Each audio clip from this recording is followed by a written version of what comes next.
Hi, everyone, and welcome to the Startup Haven podcast. In this first installment of Startup Heads Up, I had the great pleasure to sit down with my good friend, Phil Gordon. Phil is a former poker pro, very accomplished poker pro, also a very accomplished startup founder, technologist, and just a good guy.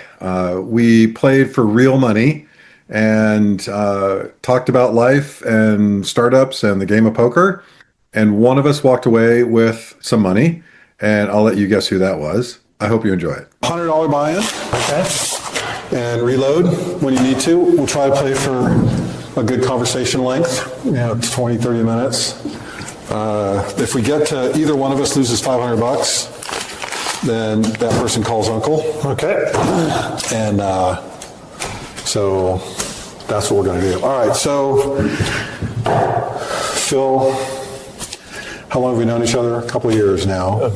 Feels like 20, but probably not quite that long. I remember the first email you sent me. Okay. I tell people about this because you sent me this thing feeling like you had to justify yourself coming to my event. Okay. And you were describing your credentials. I won the WPT, ESPN this, I wrote some books, and I also started a company, and I'm a startup guy, and I was could I come to your game, right? Yeah. And I was like, holy shit! I saw it was Phil Gordon, and the guys who were pitching you, they said, we saw Phil Gordon. We told him about your thing. I'm like, no shit, really? And then obviously when you came, I was like, fucking A. This is the top. Like, I got this. I've been watching you on TV. And now look at us. I know, yeah. But I was watching you on TV for years. Yeah. And I didn't even know how tall you were until I met you. It doesn't really show up when you're sitting at a poker table. I knew you were not short, but it's very, very rare that I have to look up to anybody. Yeah, well, you were like 6'5", right? 6'5", yeah. 6'5", and you're 6'8". Yeah, and so that kind of blew me away. But in any case, that was so much fun. You came and you were such a mensch. You were just such a good, you were not full of yourself. You're humble. You're entertaining. You're helping people. You were just like. But you got a great crowd, man. I mean, these startup poker events are really fun. I've been to a bunch of them in a bunch of different cities, and you get really strong founders out. You get people who obviously, they're not pro poker players, but they're good, or they want to be good. Yeah. Everyone has a good time. I like that you got good structure to them. They're not 17-hour events. Yeah. You come in a couple hours to the money and 45 minutes from there to take home the trophy, which I think I might have done one. You had a little bit of success, but mostly not. I mean, mostly I think you don't play hardball so much. I mean, you want to win. Well, you're going to see hardball tonight. Yeah, I'm up for that. I'm ready for that. Heads up's a differerent game. I'm trying to, you did a heads up tournament once. You remember that? Yeah. Do you remember when I beat you? Let's not talk about that one. Yeah. We'll just erase. And I have a dealer button. Yeah. One of our custom dealer buttons that's signed by you because I busted you out of another tournament. Yeah. And then I think I beat you 3 times.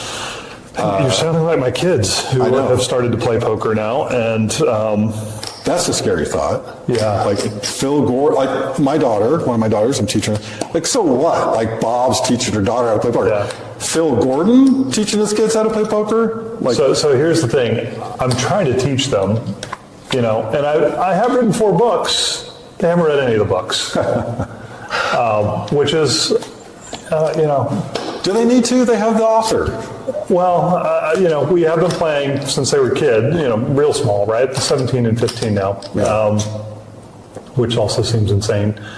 But and what they say is, hey, we learn differently now, right? We're watching videos. They've got pokercoaching.com, where I got them a subscription. They're watching the videos. They're doing the GTO analysis, and that's crazy. Yeah, it's pretty cool. It's a different world. They're playing well. Yeah, I remember when I first learned how to play, I learned online, click, click, click, nickel, dime. I thought I was all that, oh, look at me. Yeah. And I went into a card room, and I was mortified. I was knocking my chips over. I didn't know how to hold my cards. I knew everyone was looking into my soul. I played this little $10 tournament, and I was the first one to bust out. Yeah. And that's after I'd been playing for a couple years online, thinking I'm going to go play. I'm going to go in a card room. And that was my wake-up call that I started reading books. I started, practicing and thinking more thoughtfully about it. But nowadays, Yeah, YouTube's got. What angle do you want to? How do you learn? The You can poker learn that. content is so good now. I'm watching it with them on YouTube, and these people really have taken it to a new level in terms of just overall entertainment as well as educational capacity and content. I think some of the high stakes shows and stuff are really good now.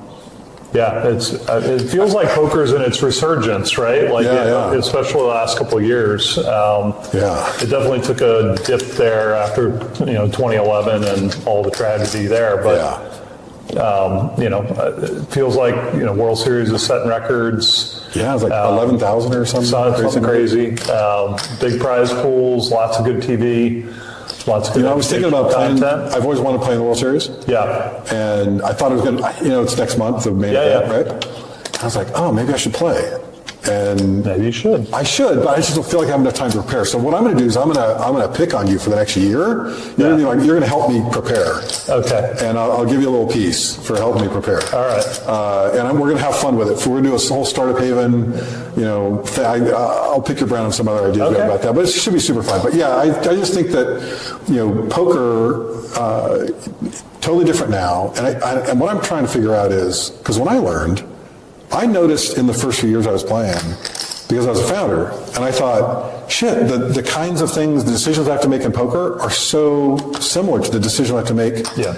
And, probabilistic thinking is what founders do every day. They get up, and they have to make probabilistic decisions, environments of limited information, and even worse, there's a clock running, right? Yeah. Even if you have a high pressure job order, you don't have this existential, father time looking over your shoulder, getting ready to pummel you like you do in startups. And now that you've gone through, in fact, let's deal, because I want to get as much of your money as I can. So you got 100, I got 100. Okay. And reload when you need to. Okay. So, all right. Good luck. thank you. Likewise. So for you as a consummate founder, right? I'll make it 8. You've learned a ton, and all right, look at that, first blood. He's ahead. Okay. So I should just stop now. Honestly. Yeah. Okay. Deal. Same deck. Yeah.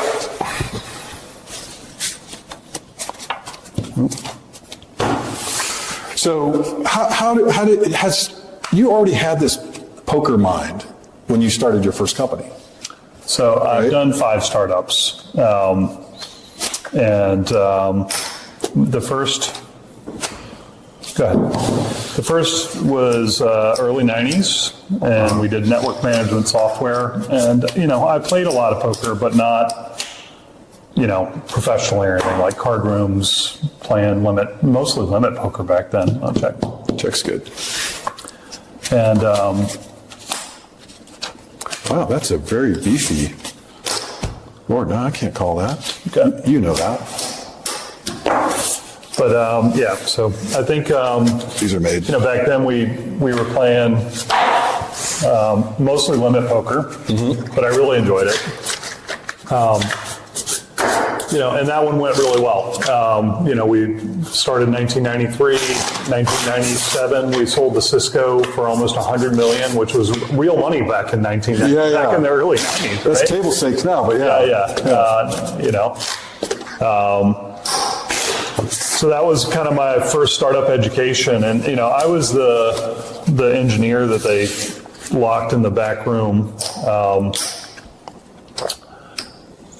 I didn't have much business sense at all, but I got to partner with people that did, and Sequoia was our venture capital partner, which was nice to.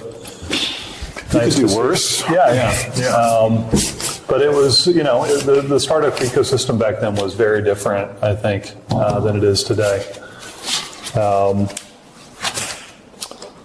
And it's really interesting to see how things have changed with the level of VC activity and expectations, huge swingy exits and down periods. I mean, you've been through them all, right? Like that's just what happens.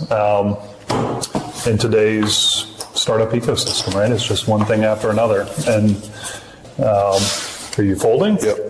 My goodness. If you play my hand, I'll play your hand. No, that might be the only one you can fold. Yeah, that's... Bob's not playing too tight. Yeah. The old 6 deuce might be. Yeah. I know. That's yours. But yeah, it's been super interesting. Yeah. I think one of the key things that I've had to learn that I think was a good lesson from poker is being resilient. As a startup founder, unless you're one of the super fortunate souls, bad stuff happens to you all the time. All the time. A key investor walks away, key customer quits, key employee leaves. Yeah. It's just one thing after another. Yeah, it's just constant up and down, kicked in the gut every other day. Yep. And being able to handle those swings, you're already putting the chips near you. That's not a good sign. Is that a tell? That might be a tell. Little pull the chips in already and donk bet. Not a good sign for my hand. Okay, I'll let you have that one.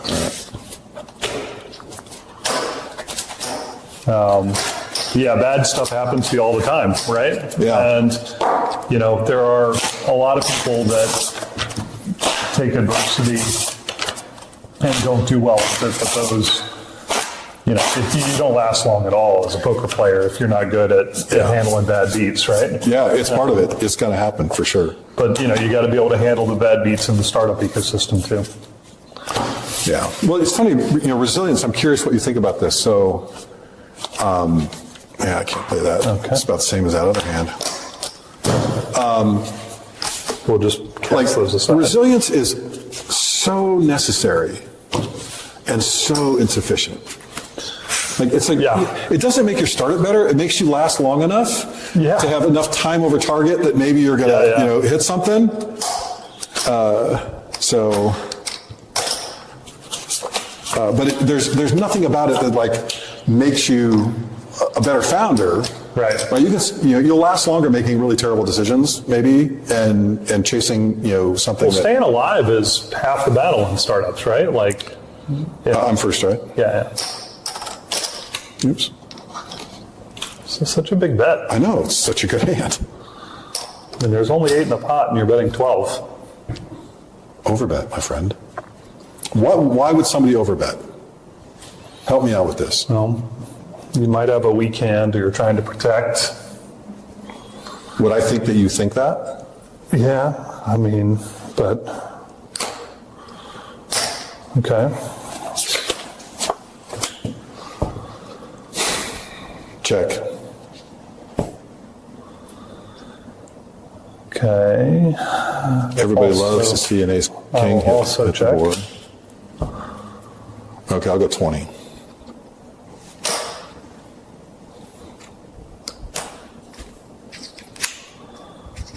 So I think you have a hand. Put me on a hand. This will be good.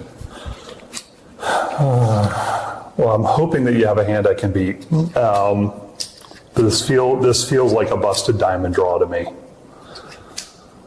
I'm worried about 8-6 of diamonds. That's the hand I'm worried about because I can't beat that one.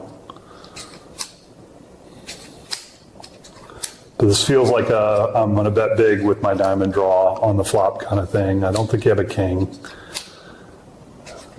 You might also have like a 3-4, and now you're trying to blow me off of it. But I'm going to have to call you. All right. 2 pair. 2 pair. Okay. That would be good. All right, I'll take it. I was wrong. No, but your analysis was right. That was one of those, who the hell would play 5-3? You're not looking for a 5-3, right? No. Oh, well. 5-3 didn't.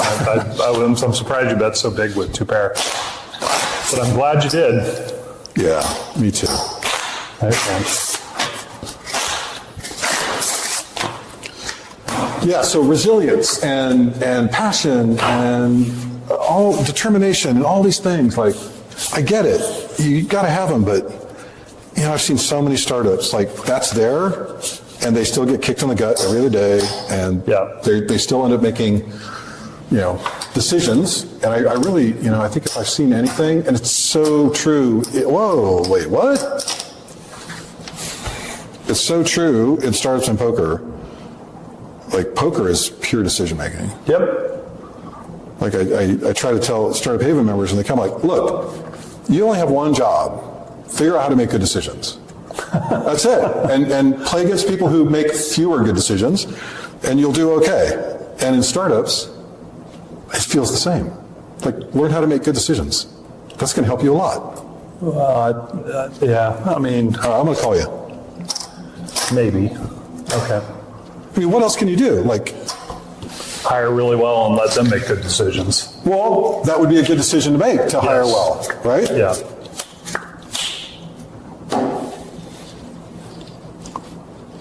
I feel like I'm going to give it all back now. Yeah, I think you are too. 22.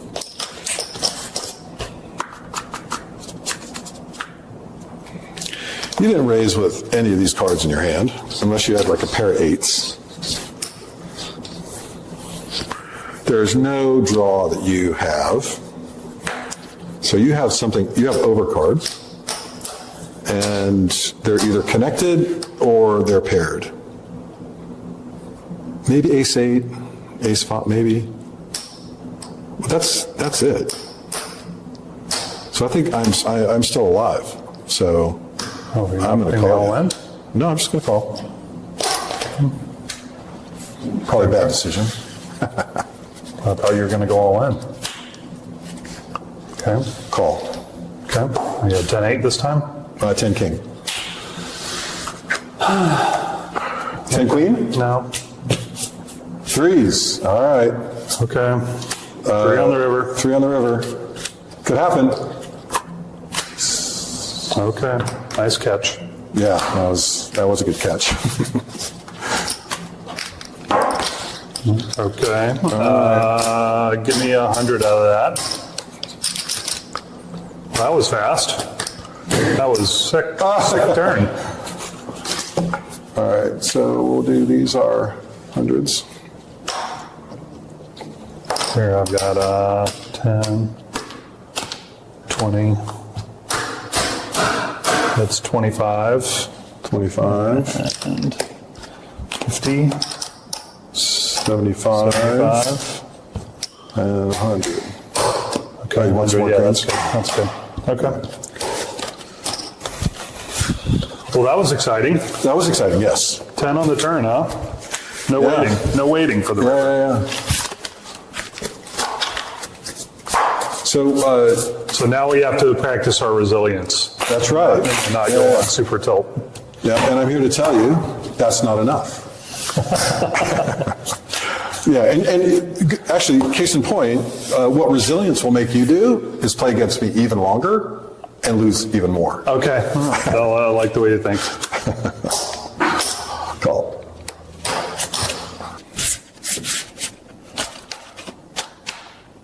Ten. Call. Queen high. Oh, nice. Okay. All you needed. Oh, it is possible to win a pot. All right. Buckle up, Buttercup.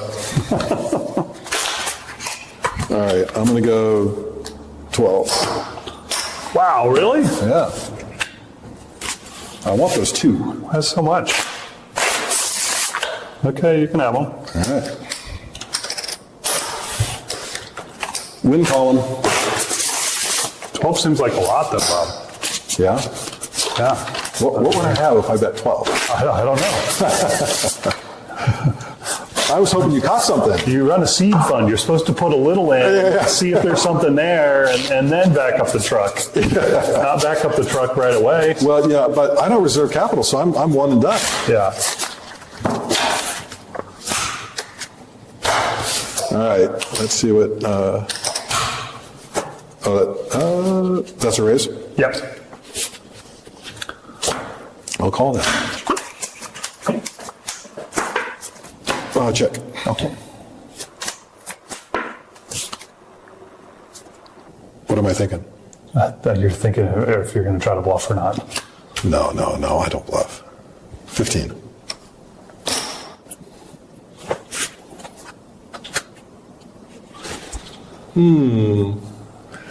Put a man to a decision. Oh, by the way, remember that game we played where Alexandra Botez played? Mm-hmm. That was her first tournament win. No. Yeah, she's done really well. Yeah. She's really fun to watch play. Yeah, which I thought was really, really cool. I posted, because I came across a picture of it, and you were there, and she won first place. I think I took second. And she was like, oh, wow, look at that. I had posted, like, oh, that was a lot of fun, and now she's gone on to career. Like, I was like, was that your first tournament? And she responded, she said, yeah, that was my first tournament win. So she's done really well. I thought that was really, really cool. All right, so I'm sure your hand is packed With lots of sixes and sevens. and lots of 3s and 4s. Yeah, I don't have any 3s and 4s in my hand. So I'm going to go. 25 is good. Give you pot odds to call.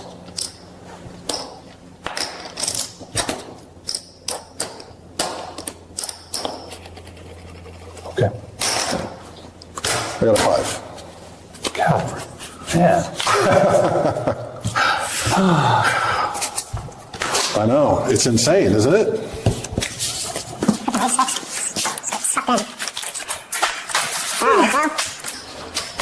So can you help me? See these cards? Yeah. So can you help me beat the bubble in the World Series next year? Oh, I don't know. You see how bad I am. I mean, Well, I have some other people on Yeah. on speed dial out, backup in case.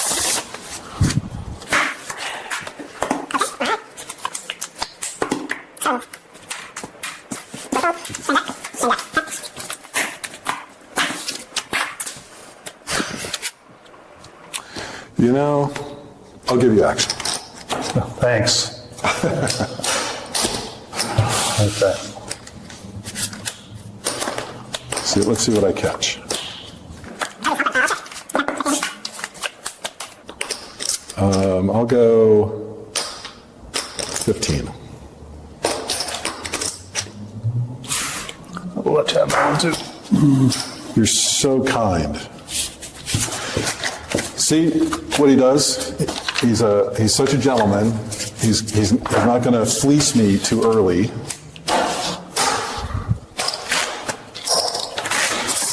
All right, here we Make go. a good comeback here just to get even. I wouldn't bet against you. Oh, I'm just on you this time. Oh, wait, what's that? You called it now, maybe. Oh, of course you are. Play smart ass, right? Cool.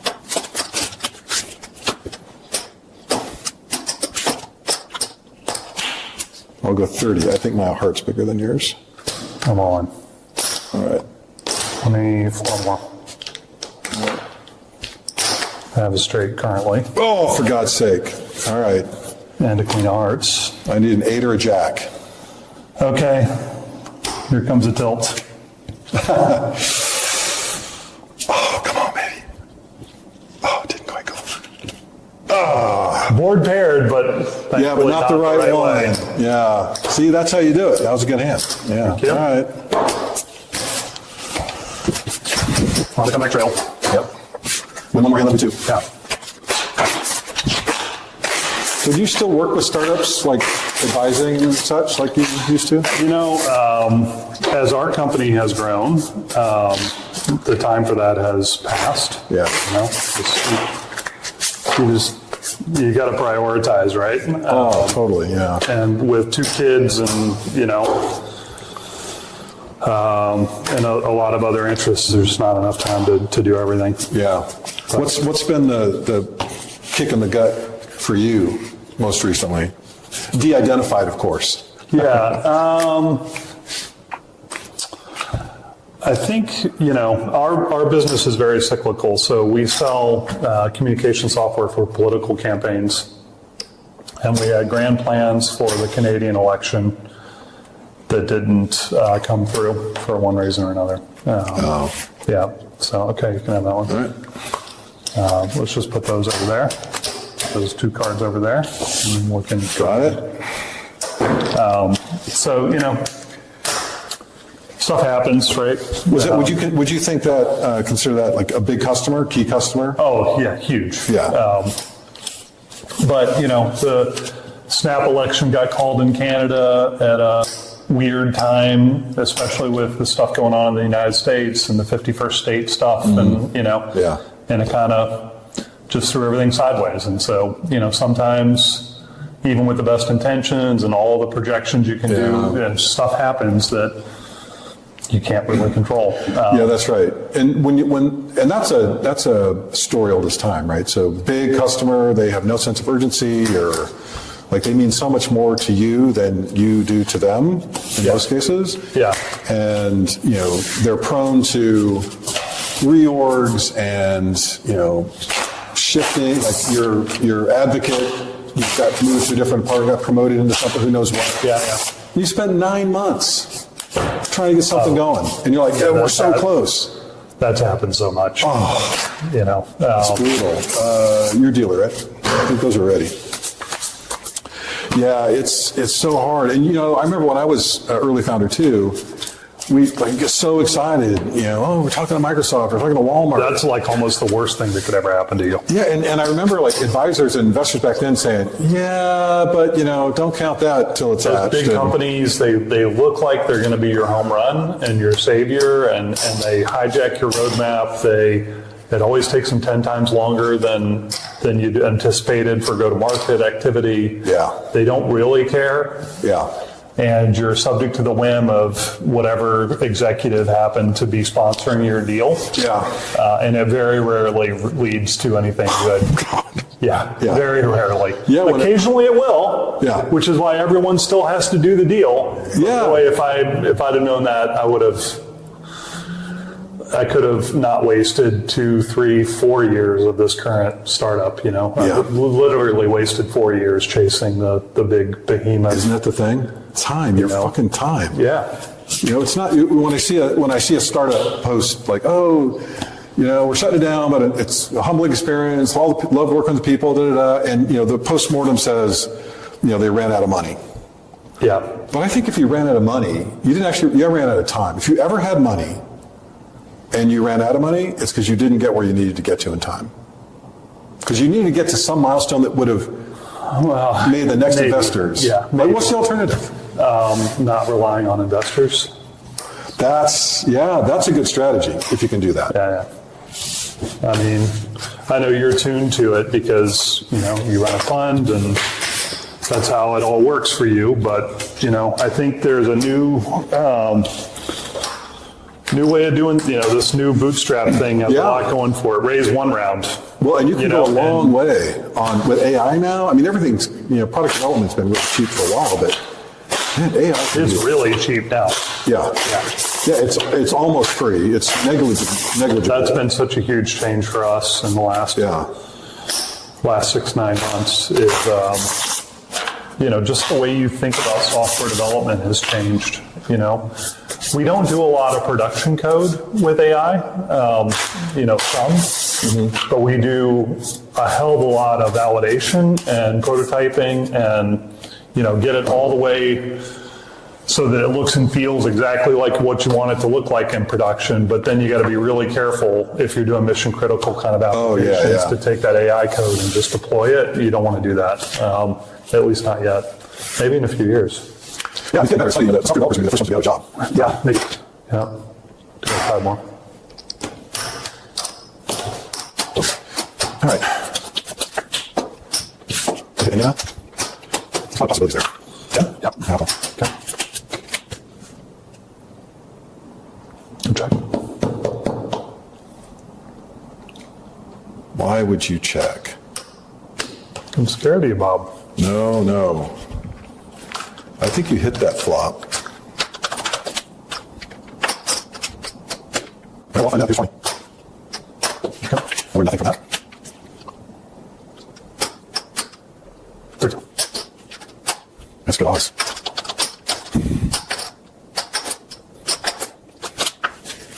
I'll put you all in. Cool. Straight. Chop, chop. Got lucky again, huh? Let's see, that was.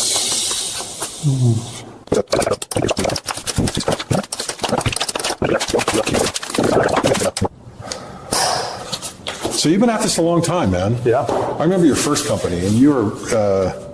Well, you don't remember that one because we didn't know each other then. No, I remember your second company, Yeah. Jawfish Games. That wasn't the second one. That was Or the third one. Fourth one? fourth. Yeah. Fourth. Well, I remember. Well, do you count the watch Phil think videos? No, yeah, that was one. Yeah, that was definitely one. yeah, well, I lost a media company. I lost a lot of money on that one. Yeah. Yeah.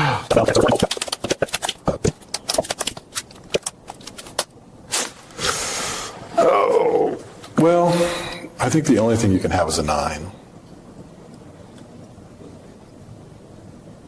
And if you have a 9, I lose, and that's okay. I'll call.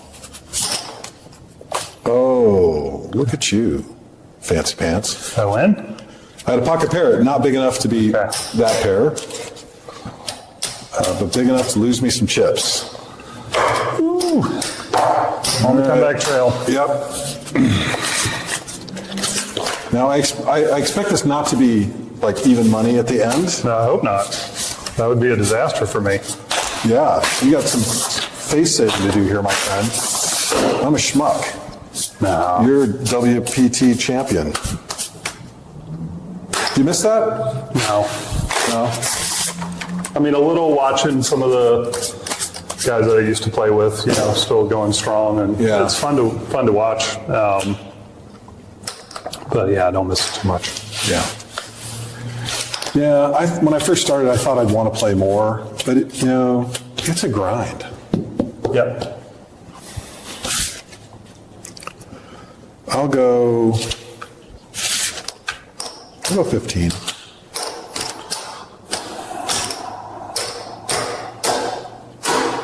God, you really bet big on me. I mean, you overbet pot so much. Okay, you can have that one. All right. I only bet when I have it. These 50 big blind, 50 big blind stack sizes and overbetting the pot, forcing a lot of early decisions. I'm getting like remarkable cards. Like, let the record show that I'm getting good cards, and that's why Come on. I'm taking him to task here.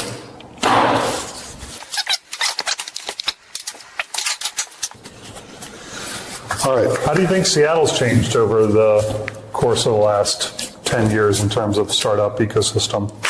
One of the reasons I moved here 10 years ago was, talent and ecosystem and, investors. How have you seen it change since, over the last 5-10 years? Yeah, I think one of the positive things I see is that there's more of the earliest stage here. Okay. There's been some new, pre-seed, seed funds. Is the button right? Yeah, button right. you just I'm call? sorry, I was going to Or call. you just I lumping? was just going to call. Yeah. All right, I'll make it 7. All right. Oops. Yeah. Yeah, so I think that's good. A lot of people made a lot of hay about Techstars moving out of town. Yeah.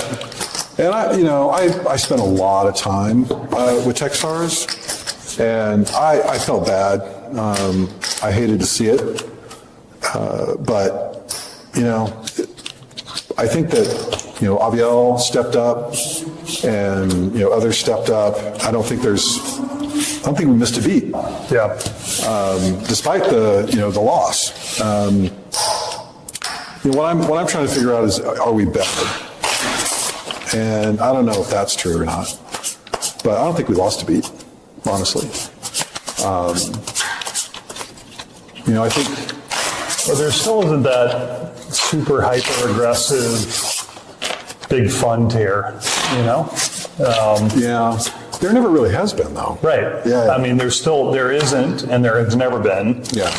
That Andreessen Horowitz kind of, style, or, Founders Fund, or the guys that really, Yeah. Well, I think that, lean in, go quick, and, We're it's kind a of a- different kind of venture capital situation. but we're kind of a bedroom community for the Bay Area. So like, Yeah. if you want to get those guys, then they're 45 minutes away on a plane, or an hour and a half. No, I don't want to say that.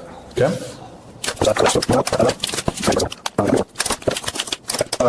I'll go 20. A mile. I'll go all of them. Oh, you're killing me.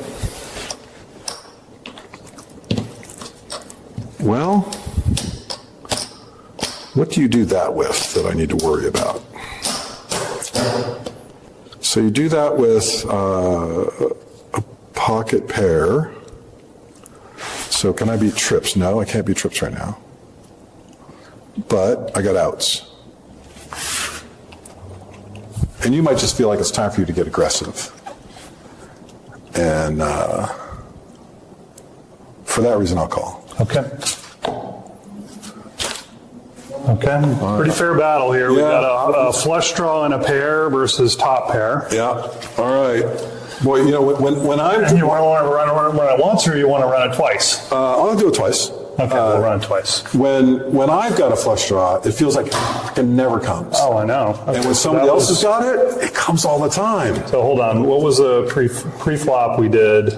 20, so 24, 24, and then that. Okay. All right, so, okay. That helps, Yeah. but this is the decision. That's the decision That's maker. the Yeah, I one. need a 4 or a heart. Okay, let's run it again. All right. You got half of it so far. Nope. No help. Nope. Okay. 4 a heart. Don't give it up so fast. 7? Oh, 4. Whoa! All right. All right, fair. All right. Good call. That was close.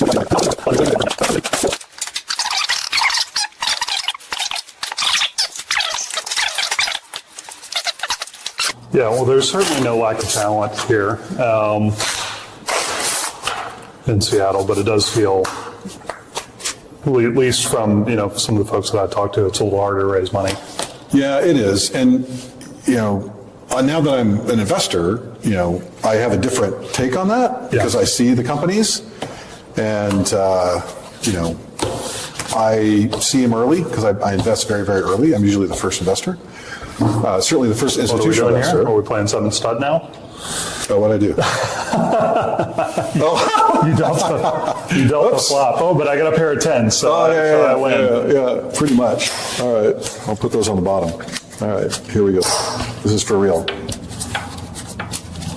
Yeah, I mean, I think we've always excelled at talent for sure, and I think the venture capital has been a challenge. But I see the earliest companies, and I think this is why I harp on decision making all the time, because I see these early companies and it's like, guys, like you don't even know what you're going to try to get to.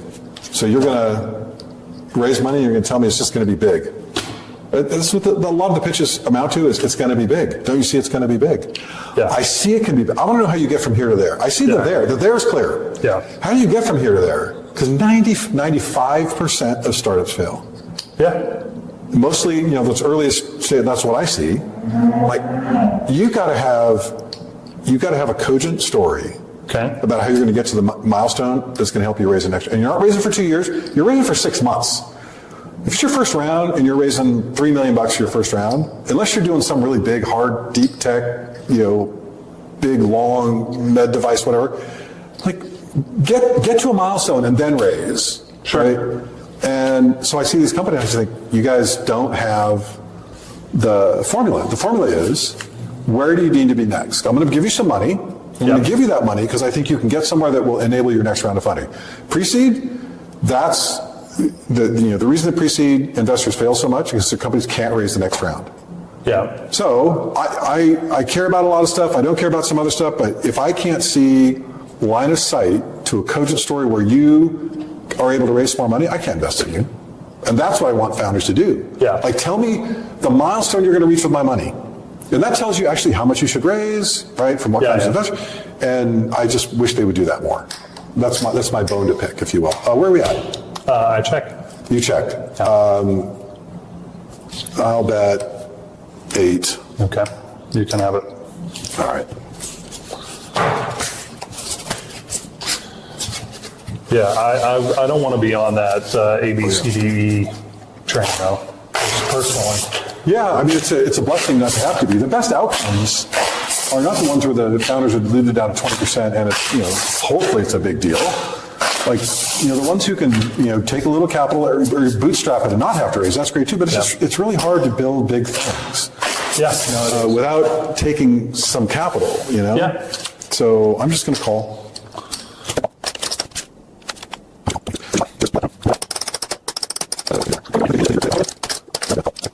Yeah, I'm going to bluff the river. Okay. I'll go 30.